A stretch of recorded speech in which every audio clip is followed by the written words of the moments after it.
Oggi parliamo della mitica fondazione della città di Roma. Già intorno alla metà dell'VIII secolo a.C. qualcuno costruì un muro alle pendici del Colle Palatino e da quel momento nacque la città di Roma. Convenzionalmente si indica la data del 753 a.C. In realtà già dalla fine del secondo millennio a.C. Roma era già abitata e frequentata da vari gruppi, da vari popoli. Molti erano già insediati qui, soprattutto di pastori, di agricoltori che vivevano in più villaggi. Dalla metà dell'VIII secolo dunque nasce una nuova organizzazione sociale molto più complessa, e questo lo spartiacque tra ciò che c'era prima e quello che verrà dopo. Quindi nel momento stesso in cui viene costruito questo muro, il famoso muro di Romolo, di cui sono stati trovati anche dei resti da parte degli archeologi, è chiaro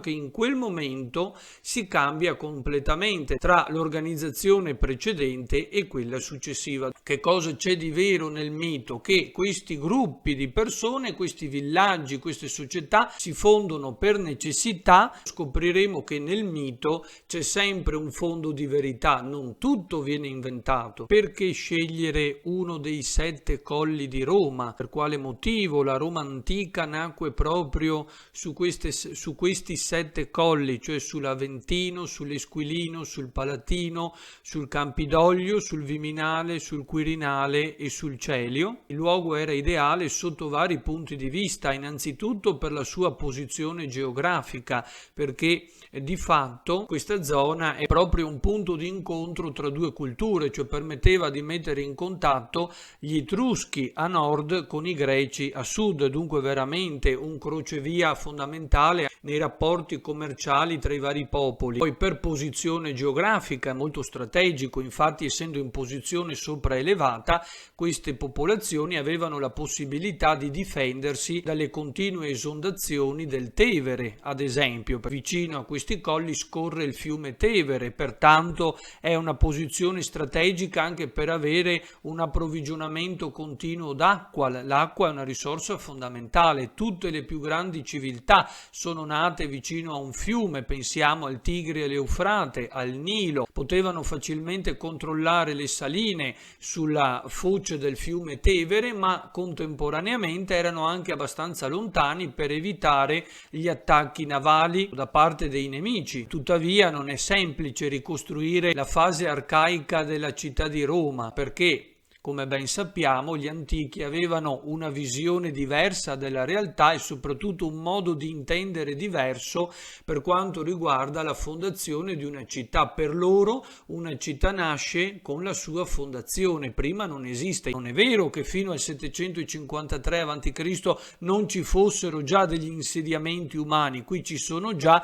a partire ancora dalla fine del secondo millennio a.C. e poi per tutto il primo millennio a.C. Abbiamo molti reperti, l'archeologia in questo c'è di grande aiuto. Gli antichi hanno un'idea completamente diversa, perché secondo loro quando bisogna fondare una nuova città, quando viene introdotta una nuova tecnologia, un'innovazione, per esempio nella coltivazione dei campi, quando bisogna affrontare una particolare guerra, una grande impresa, tutto viene ricondotto all'azione o di un eroe oppure di un dio. Quindi c'è sempre un misto di verità e soprattutto di leggenda intorno a queste storie, però sono importanti per capire anche la mentalità di un popolo, e anche la città di Roma non fa eccezione. Vediamo adesso qual è stato il mito di fondazione della città di Roma. Siamo nella città di Alba Longa con il sovrano Numitore e suo fratello Amulio, il quale decide di usurpare il trono. Per evitare che un giorno la sua discendenza potesse vendicarsi,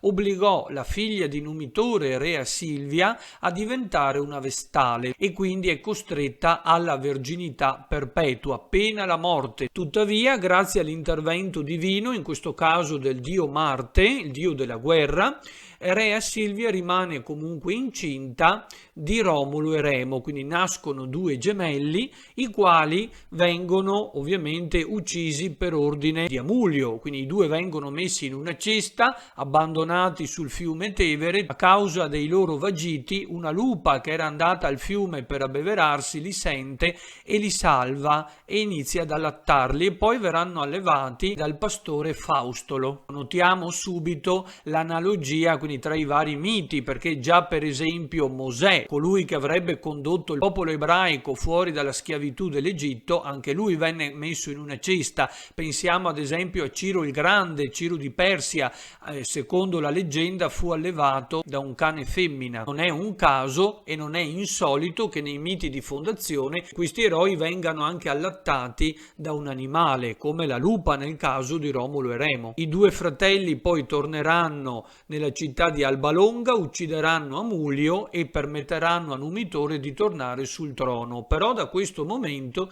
decidono di andarsene per fondare una città tutta loro. Dopo aver ascoltato gli auspici, Romolo decise di tracciare quel solco sacro, il famoso Pomerium, il Pomerio, il confine sacro della città di Roma, il più antico confine, quello che era inviolabile, nessuno aveva il permesso di oltrepassarlo in armi, attorno al Colle Palatino, e da quel momento nasce la città di Roma, attorno alla metà dell'VIII secolo a.C. Remo tenta di sfidare suo fratello e viene ucciso, secondo alcuni da Romolo stesso, per altri invece dai suoi soldati, e proprio da Romolo dunque deriva il nome della città di Roma, appunto. Questo mito è legato ad un altro mito, perché quello che vi ho appena raccontato è soltanto l'ultima fase di un mito molto più ampio, perché i due in realtà sono discendenti addirittura di Enea, proprio perché la madre, Rea Silvia,